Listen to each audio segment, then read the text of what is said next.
Selamat berjumpa kembali dengan Faiz Nabil Channel pembelajaran, tutorial, dan lain sebagainya.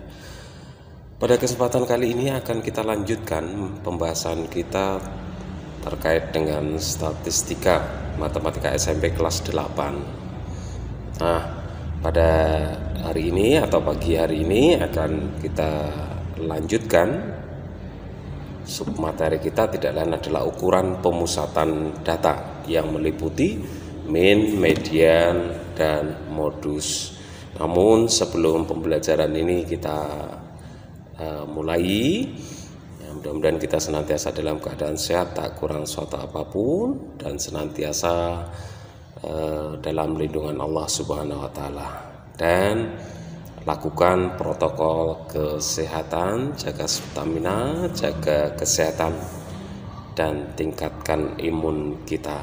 Yang tak kalah pentingnya tidak lain adalah tetap semangat belajar walaupun pembelajarannya masih berlangsung dalam PJJ atau pembelajaran jarak jauh. Baik ya, kita mulai. Sekali lagi, ukuran pemusatan data meliputi min, median, dan modus. Kita bahas satu persatu. Yang pertama adalah min. Apa min itu? Min, pengertian min atau rata atau rataan. Ya, min atau rataan atau rata. Ya, min atau rataan merupakan salah satu ukuran dari pemusatan data atau ukuran tendensi sentral. Nah, kemudian dengan mengetahui min ini, ya, kita dapat memperkirakan variasi data yang lain. Nah, min biasanya itu disimbolkan atau dinotasikan dengan huruf yang di atasnya itu ada satu garis kecil, namanya bar. Ya, sebagai misal ada X bar, ada Y bar, Z bar, dan seterusnya. Nah, itu notasi untuk min atau rata-rata atau rata. Baik, kita lanjutkan. Nah, min suatu data adalah jumlah seluruh data. Min suatu data adalah jumlah seluruh datum dibagi oleh banyaknya datum. Nah, ingat lagi, data itu apa, datum itu apa. Ya, pada video yang lalu sudah saya sampaikan. Kemudian dari pengertian itu, ya, jika data terdiri atas n, ya, jadi jika sekumpulan data itu terdiri dari n datum, ya, dan datanya itu tidak lain atau datumnya itu meliputi X1, X2, X3, dan seterusnya sampai dengan Xn, maka min atau rata-rata dari data tersebut bisa ditentukan dengan menggunakan satu rumusan. Nah, min, ya, min sama dengan jumlah datum, ya, jumlah datum dibagi dengan banyaknya datum. Atau bisa juga ditulis seperti ini. Siapa datumnya tadi? X1 ditambah X2 ditambah X3 ditambah dan seterusnya ditambah Xn dibagi banyaknya datum yaitu n. Ini rumus untuk menentukan min atau rata-rata. Kita lanjutkan yang berikutnya. Nah, ini masih terkait dengan min atau rata-rata. Ini bisa saya tuliskan lebih jelas lagi. Min adalah jumlah nilai atau jumlah semua datum dibagi dengan banyaknya datum. Nah, kadang datum dan data itu tidak bisa dipisahkan, gitu ya. Min itu tidak lain atau disimbolkan dengan X bar, sama dengan jumlah nilai dibagi dengan banyaknya datum atau banyaknya data. Nah, tadi sudah dikatakan X1 ditambah X2 ditambah X3 ditambah dan seterusnya ditambah Xn dibagi banyaknya datum yaitu n. Nah, Nah, sebagai contohnya ini. Dalam waktu 15 hari sebuah toko dapat menjual mie goreng, nah dalam bungkus ini ya, mie goreng dalam bungkus. Nah, kita peroleh datanya itu seperti ini. Nah, ini dalam 15 hari. Hari pertama bisa menjual 8. Hari kedua 10, 9, 8 dan seterusnya, dan hari yang ke-15 itu adalah 3. Yang menjadi pertanyaan adalah ya, berapa rata-rata mie goreng yang terjual per harinya. Ya, dengan menggunakan rumusan ini kita bisa mendapatkan min-nya atau rata-ratanya. Bagaimana caranya? Nah, ini caranya. Rata-rata atau min-nya diperoleh dengan cara menuliskan atau menghitung jumlah semua datum yang ada. 8 ditambah 10 ditambah 9 ditambah 8 ditambah 7 dan seterusnya, ditambah dengan 3 dibagi dengan banyaknya datum ini, atau dibagi dengan banyaknya hari tadi, ada 15 hari. Nah, 8 ini adalah mie goreng yang terjual di hari pertama. Kemudian 3 ini adalah mie goreng yang terjual di hari yang ke-15.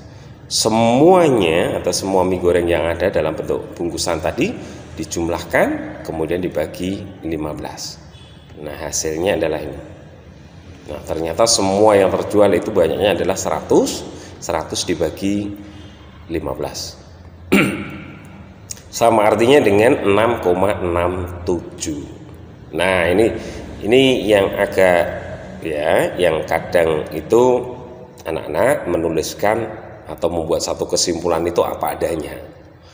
Jadi kesimpulan yang kita ambil itu tidak lain adalah 6,67, itu kan 6,67 bungkus ya, sehingga kita bisa bikin rata-ratanya itu kita bulatkan ya menjadi 1. 0,67 itu menjadi 1, sehingga nah rata-ratanya tidak lain adalah 7. Jadi kesimpulan kita tidak lain adalah, jadi rata-rata atau min mie goreng yang terjual setiap harinya ya, itu tidak lain adalah 7 bungkus.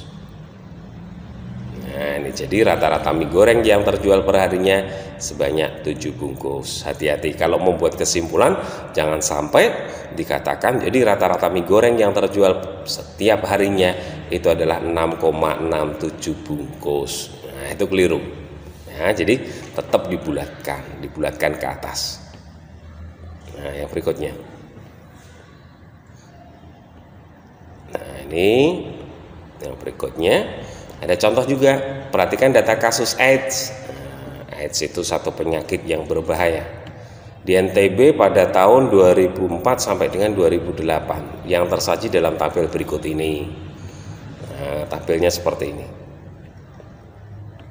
Tahun 2004 jumlah kasusnya adalah 9, kemudian tahun 2005 jumlah kasusnya ada 9.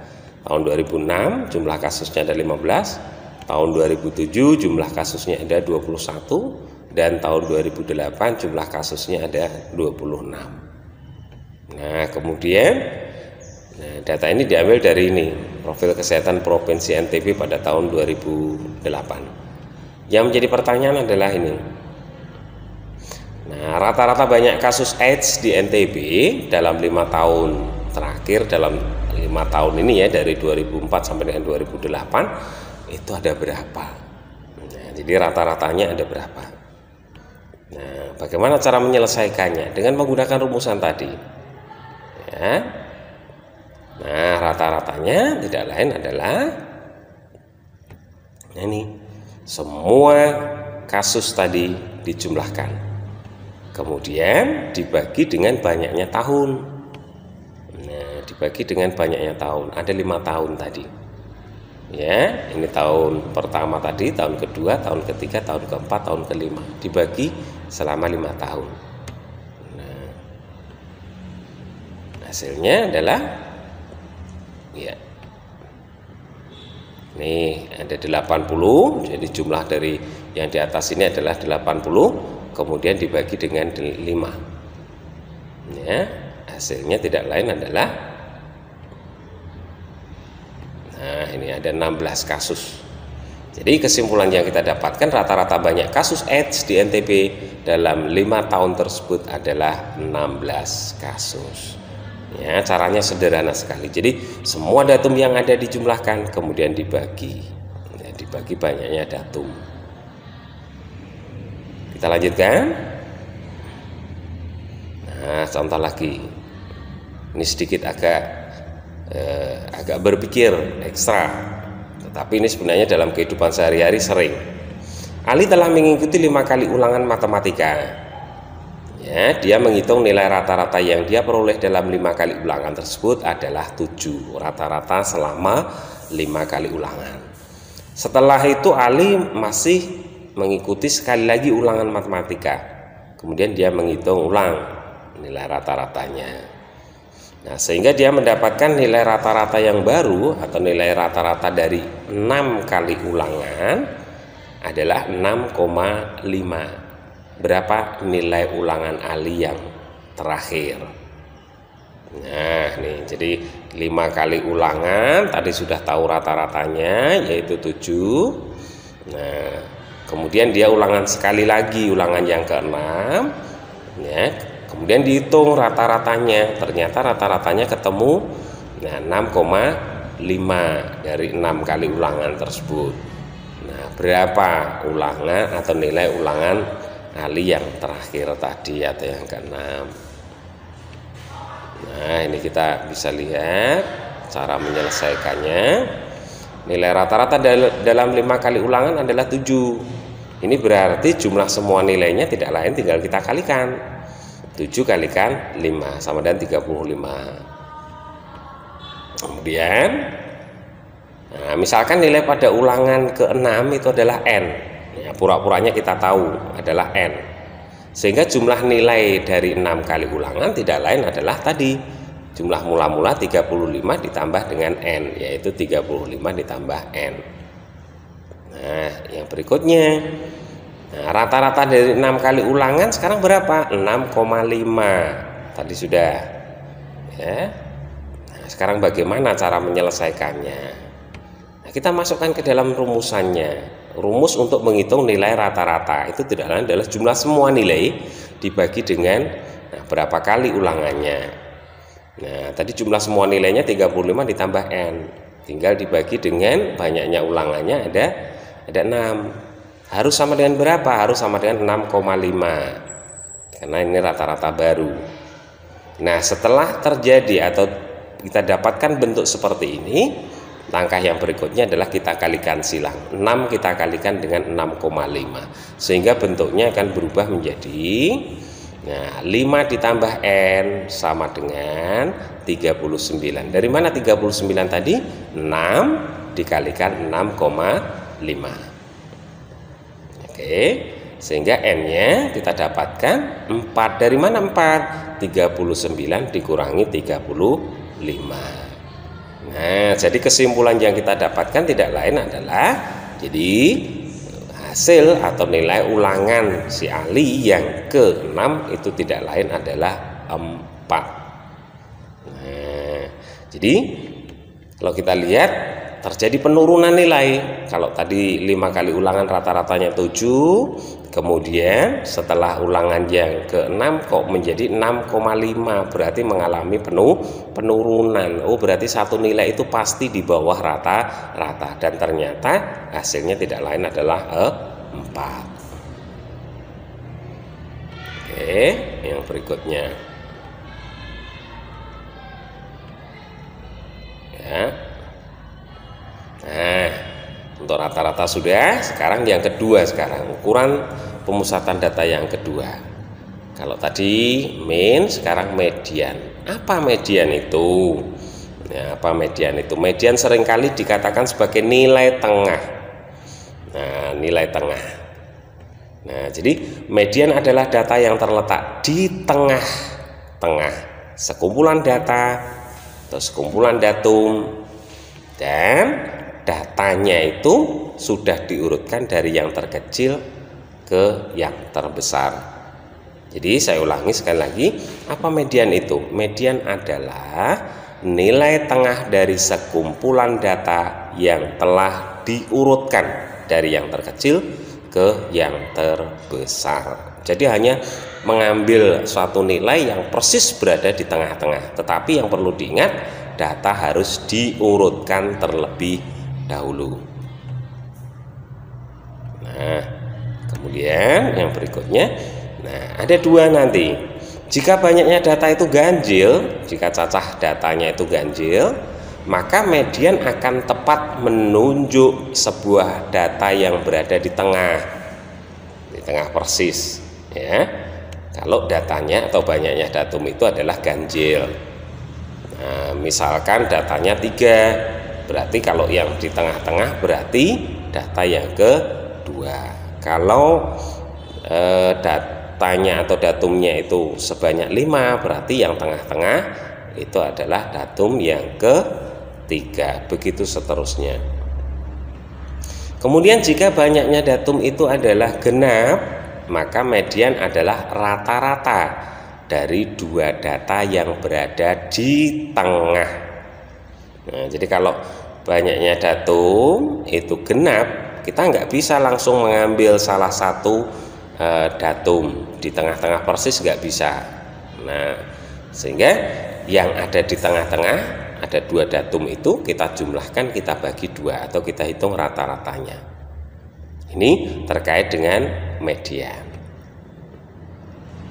Nah, ini sebagai ilustrasinya atau sebagai contohnya. Contoh dari data yang jumlahnya ganjil, bagaimana cara menentukan mediannya. Nah, ini saya punya ya data nilai rapot Mahani 76678568768. Nah, sudah urut apa belum? Ternyata belum urut. Nah, untuk menentukan mediannya, datanya harus diurutkan dulu. Nah, urutan datanya, nah kita urutkan dari yang terkecil ke yang terbesar. Yang terkecil ternyata 5, 6, dan seterusnya sampai yang terakhir, yang terbesar adalah 8. Hati-hati dalam mengurutkan ini. Ya, sepele, tetapi kalau kita tidak cermat, kadang nanti ada yang terlewatkan.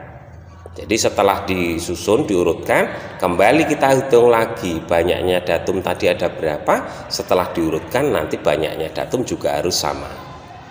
Nah, setelah itu kita lihat, nah, kita kelompokkan menjadi 2 kelompok yang cacah anggotanya harus sama. Sebelah kiri ada berapa ini? Ada 5 buah data. Sebelah kanan ada 5 buah data juga. Nah, berarti kita bisa mengambil nilai yang tengah-tengah. Berapa nilai yang tengah-tengah? Gampang sekali. Nah, 7. Nah, 7 itulah yang disebut sebagai median. Ya, jadi dari data yang ada tadi, data nilai rapot tadi, kita akan mendapatkan nilai tengahnya atau mediannya tidak lain adalah 7. Nah, ini kesimpulannya. Ini jika tadi apa tadi? Jika cacah datanya atau data yang jumlahnya adalah ganjil.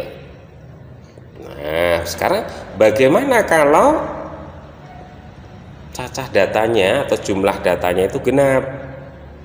Nah, ini. Nah, data nomor sepatu 10 orang siswa, 10 orang berarti genap. Adalah 37, 39, 40, 38 dan seterusnya, yang terakhir adalah 41. Bagaimana tadi prinsipnya? Urutkan dulu. Nah, datanya diurutkan dulu. Setelah diurutkan, nah kita lihat.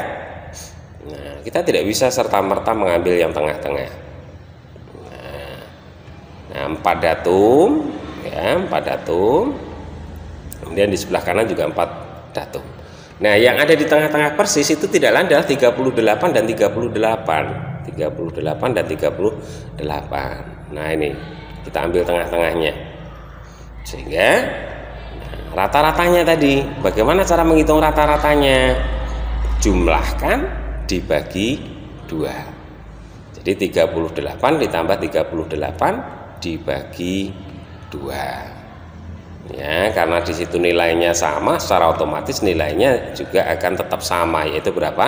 38. Tetapi ingat, 38 ini tidak lain adalah dari hasil perhitungan rata-rata dua datum ini tadi.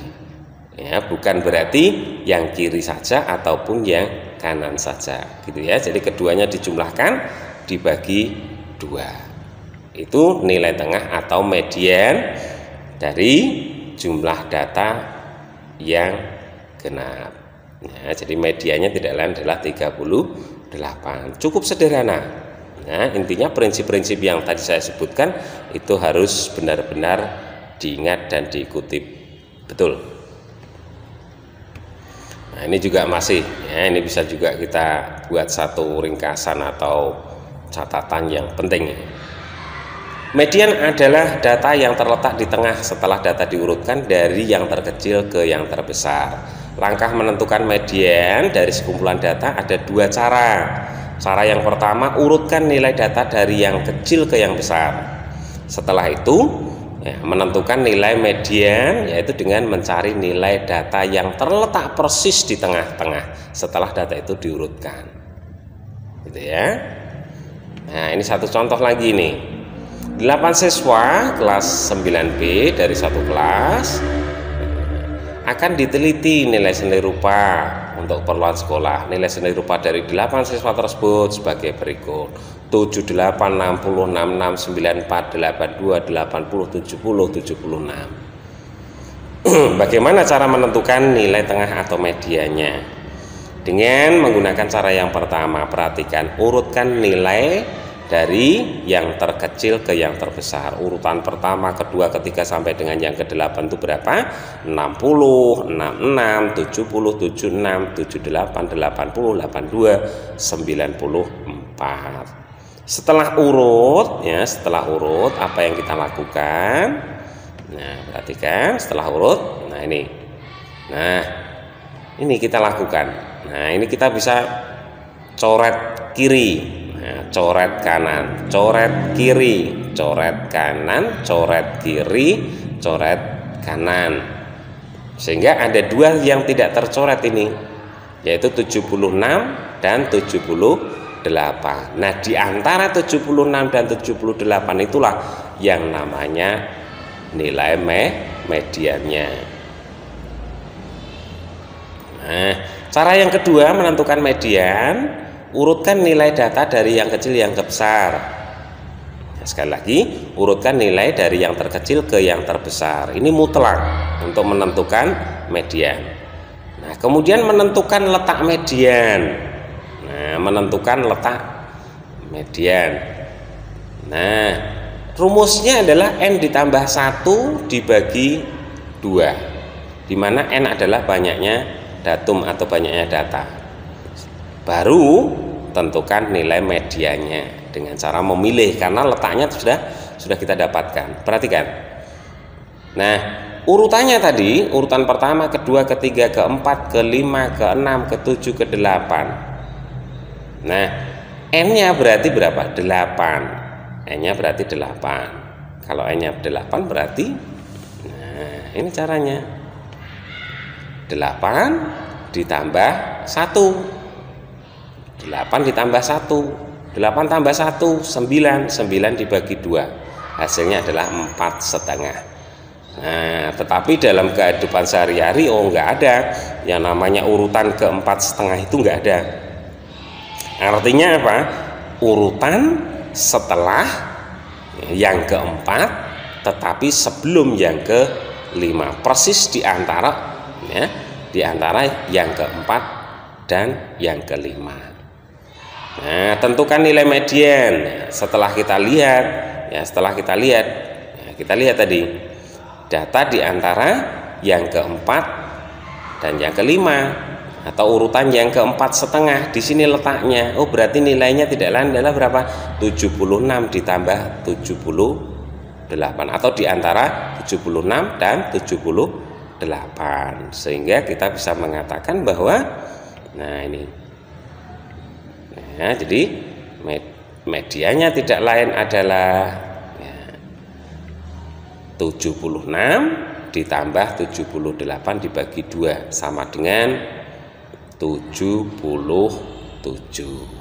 Ya, jadi ini tadi ketimpa ini ya. Jadi tentukan nilai median. Mediannya adalah suatu data yang terletak di tengah data urutan keempat dan kelima, yaitu siapa?